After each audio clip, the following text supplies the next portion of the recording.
ஸ்ரீ விஷ்ணு சகஸ்ரநாமம் ஸ்லோகம் 67.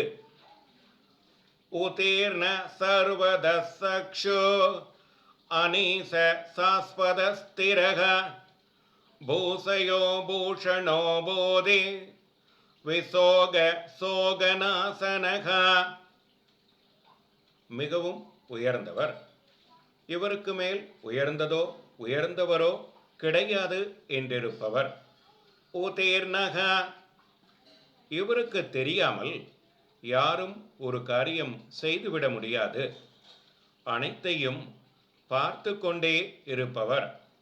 சர்வதக சக்ஷுகோ, இவருக்கு ஆணையிட யாருமில்லை என்று இருப்பவர். இவருக்கு மேல் ஒரு ஈசன் கிடையாது என்றிருப்பவர். அனீசா, அன்றிருந்தார் இன்றில்லை என்றில்லாமல் திரேதா யுகத்தில் தோன்றிய அதே ராமபிரான் சமீபத்தில் தோன்றிய தியாகராஜ சுவாமிக்கும் தரிசனம் கொடுத்தார். சாஸ்வதமாக என்றுமே இருப்பவர்.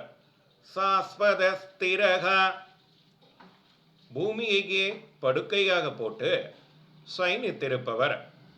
14 வருடங்கள் ராமபிரானாக அவதரித்து பூமியிலேயே படுத்தவர்.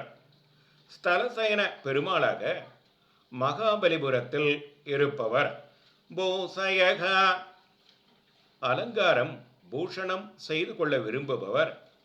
இந்த பூமியில் பல அவதாரம் தானே செய்து செய்து இந்த பூலோகத்துக்கே பூஷணமாக இருப்பவர்.